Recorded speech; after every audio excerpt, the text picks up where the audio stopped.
Andito po ako sa ngayon, March 31, 2026.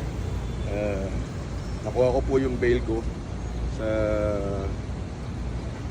ito po yung anti-passport law.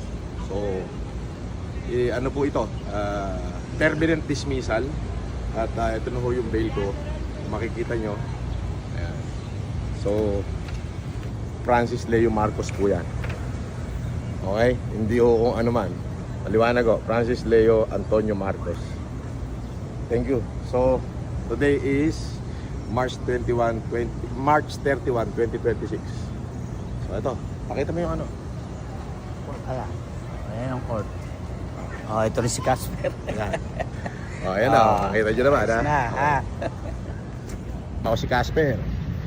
Ayan po yung bail ko. Kung makikita nyo. Metropolitan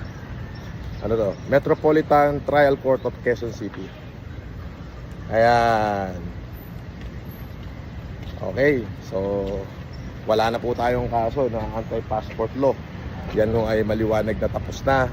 At hindi na ho tayo uli pwedeng kasuhan dyan. Sapagkat matinding labanan nung nangyari dito. Talagang battle to, pare.